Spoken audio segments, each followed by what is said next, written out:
Assalamualaikum warahmatullahi wabarakatuh. Perkenalkan, saya Reka Aisy Daraja, NIM 2103068 dari Prodi Matematika NKB, mata kuliah Sejarah Matematika, dosen pengampu Ibu Dr. Arnelis MSI. Pada kesempatan kali ini, izinkan saya untuk mempresentasikan bidang pembahasan saya mengenai matematikawan yaitu Leibniz.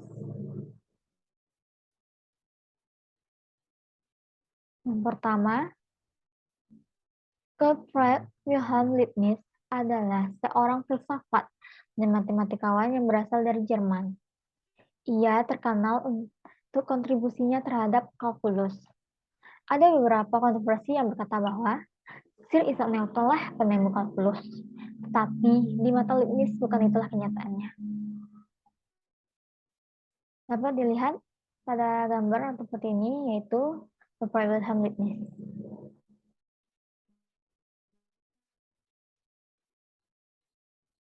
Selanjutnya, kehidupan awal dan edukasi Gottfried Leibniz.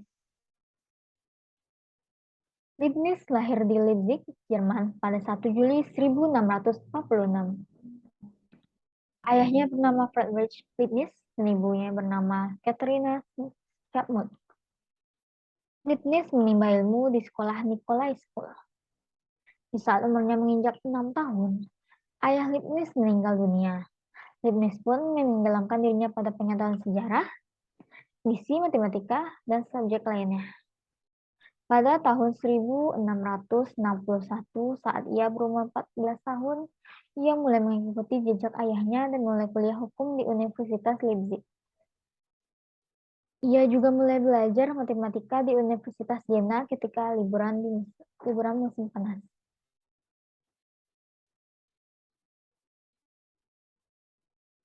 Kemudian pada tahun 1666, dengan kejeniusan yang dimilikinya, Gottfried Leibniz menyelesaikan kuliahnya dan melanjutkan edukasinya untuk meraih gelar doktoral. Namun, karena faktor umur, Leibniz pun ditolak dan akhirnya pindah ke Universitas Altdorf, di sana dia dikagumi. Leibniz ditawarkan untuk menjadi profesor di sana, tetapi ia menolaknya dengan baik hati dan memutuskan untuk melayani publik sebagai gantinya.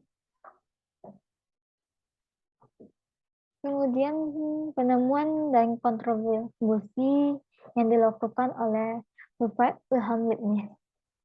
Yang pertama yaitu binary system number.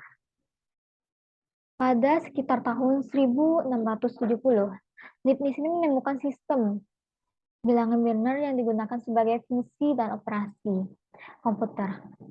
Di saat itu komputer juga belum pernah ditemukan. Namun, Leibniz mengakui di makalahnya itu bahwa sistem biner ini sudah digunakan sebelumnya dan memberikan kredit kepada Alcuin dari Cina kuno. Dan yang kedua, Gottfried Leibniz sebagai penerbit kalkulus pertama. Sekitar tahun 1670, sama seperti tahun binary system biner, Gottfried Leibniz mulai mengembangkan teori diferensial dan integral kalkulus, dan dia berhasil menemukan makalahnya pada tahun 1684. Pada saat itu terjadi kontroversi, karena Leibniz ini diduga menyontek Sir Isaac Newton yang dinyatakan sebagai penemu kalkulus sebelum Leibniz mulai mengerjakan proyeknya itu. Dan terjadi debat. Kemudian kerajaan memutuskan memberikan kredit kepada dua rival tersebut karena mereka jadi berdebat kan. Nah, lalu kredit yang diberikan kerajaan berupa yang pertama penghargaan penemuan kalkulus pertama kepada Newton, yang kedua penghargaan penerbit kalkulus pertama kepada Leibniz.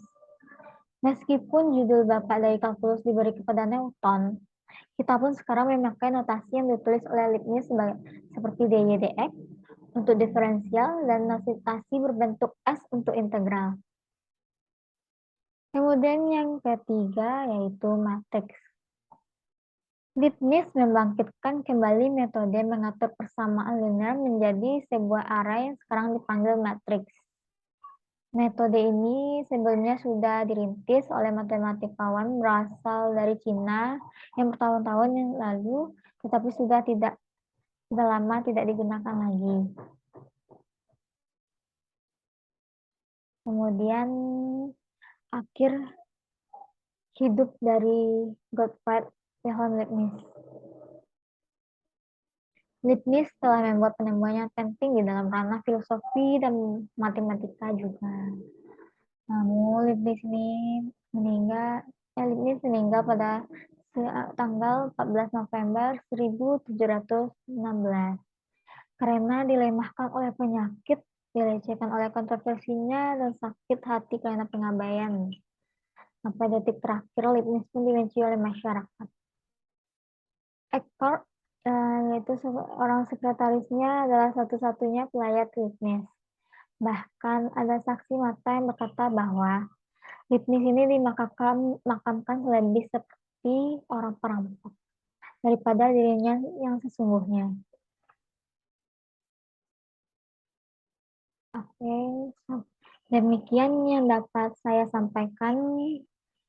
Apabila ada kata-kata yang salah, mohon dimaafkan. Saya akhiri dengan Assalamualaikum warahmatullahi wabarakatuh.